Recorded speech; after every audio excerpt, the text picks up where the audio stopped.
Hello, this is Green FPS, and today I got my upgraded M4. This was originally set up just like the way I had in the Marine Corps, but being a gunsmith, I got a hold of it and did a lot of work to it.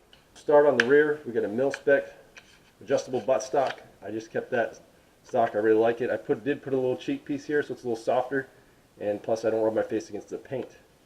It is a rattle can job. It's just simple. That's about it. The sling I got on here is a Vickers blueforce sling. Very awesome sling. Move our way up towards the upper. It's a Raptor style charging handle. I like it because you can grab it with 2 fingers. Grab it from the side, the other side. It's very, very ergonomic.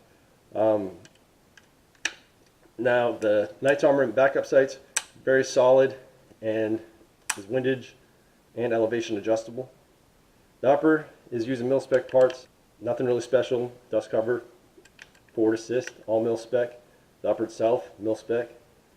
The EoTech EXPS red dot is night vision capable, and I do have night vision, so I can use it with that as well. It has an integrated quick detach mount too, so you can take this on and off, and it'll still hold at 0. It's very awesome. The lower is an Anderson lower.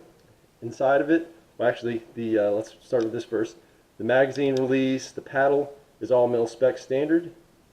These are K&S anti-roll pins, and inside here in the trigger pack is well, it's not really a trigger pack because there are some externals, is the Echo 2 trigger. It's upgraded with the lighter spring, so the trigger pull is very nice and pretty slick, and it's a very good trigger.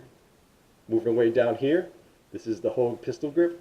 There is one with a beaver tail, but I like it with the Milspec because you can really get your hand up in there, and that's why I didn't choose beaver tail, and I chose this one.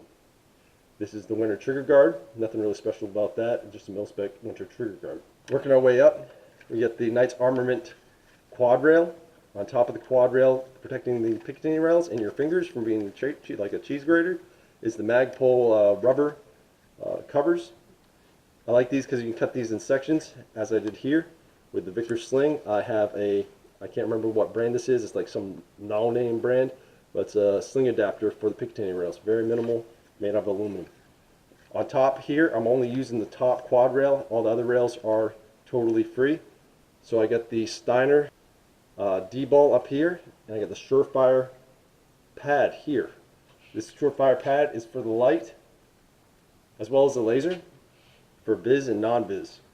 So up front is the YHM. Flip down sights. You have to press a button on this side, flip them back down. Very solid, very sturdy sights. The front sight post is about the same size as the Milspec. Some people say it's thinner. You can upgrade them, but for now, this is just standard square front sight post. I didn't really see a difference. For the up front, for the flashlight, it's a Scout light, Scout M60 dual fuel by SureFire, and connected to it, to mount this light, I have a Haley Strategic dropwing mount. It's very awesome.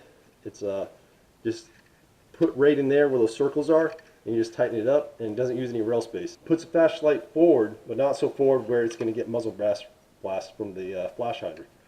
Working our way up, speaking of the Flashhider, it's a standard A2, nothing really special there. 14.5, 1/7 twist NATO barrel, so it's the same one we use in the M4s. I got it pinion welded, and as well as a spacer to bring the length out to 16 inches, so it's legal.